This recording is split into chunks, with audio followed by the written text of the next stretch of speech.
Now, if you want to get the vigilantes involved, the Agone Chamber, the Udogachi, like I said, very great idea, okay?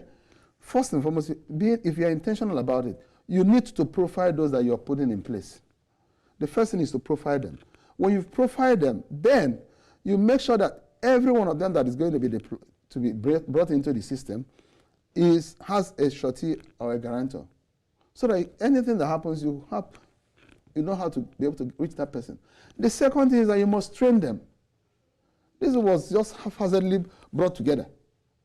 No proper. You train somebody on how to handle arms. Then you train anybody who handles arms on security-civil relationship. It's definite. But they've taken some. If they've been trained on civil security relationship, yes, the incidences people have been hearing that had been making Anambra look like a state that doesn't have needed decorum. Government says it's taking disciplinary action, following, for instance, that assault on the NYSC member. I want you to get me clear. That incident happened almost a month and a half ago. Okay, and then when they allowed until when it came to light, before they started telling people that they are going to take security, they are going to take, they're going to punish those who are involved. That's not right. That's why I'm talking. That's what I'm talking about.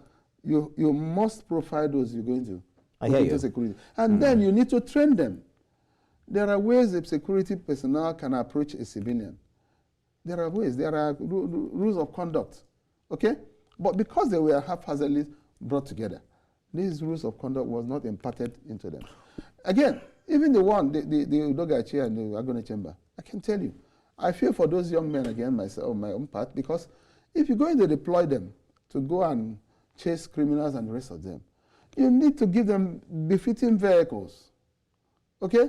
Not Nigerian used vehicle that you took to mechanic and then panabited them and painted them. You need to give them vehicles that can be on the road, that can move swiftly at any point in time. And then you need to equip those vehicles. We'll talk more about this and what ADC is offering differently. But you and the governorship candidates have made a one-time pledge, which Governor Soludo mocked as a sign of unseriousness. As his running mate, do you really believe one term is enough to turn around Anambra, or is this just a political gimmick to attract attention? My very dear Governor, His Excellency Soludo, was the same person who said that he who repeats a class is a dullard. Going for second term, he's not repeating a class. What is he going for? If he said he who repeats a term, a class is a dullard, why is he going for second term? Okay. Now, as to John Chumanwosu being in the politics of Anambra State, and I, for one, being a seasoned politician in the state has come to adopt the rotational governorship project, where each zone has an 8-year tenure. Okay? And today it is the tenure of the people from Anambra South, of which Soludo is from Anambra South, because Anambra South is composed of Ihiala, Ekwusigo, Nnewi North, Nnewi South, Agwata, Orumba North, Orumba South. Okay? So Soludo happened to be from that zone. He is already about completing his 4-year tenure. Okay? Which is the one of the tenures for that zone. The second tenure is another 4 years.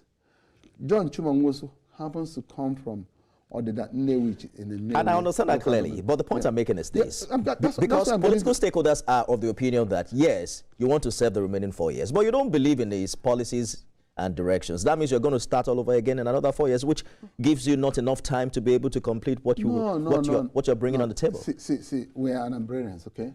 We know the challenges facing Anambra people.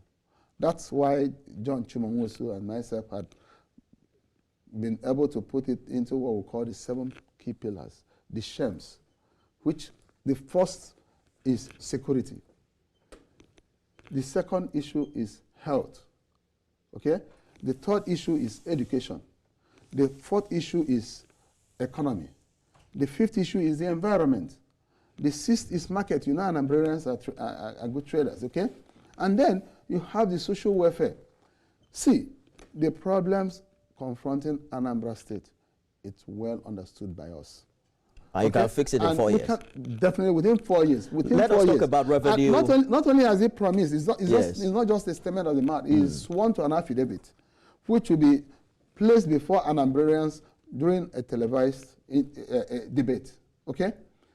He will place the sworn affidavit that he will run for a tenure of 4 years to complete the 8 years for the Anambra South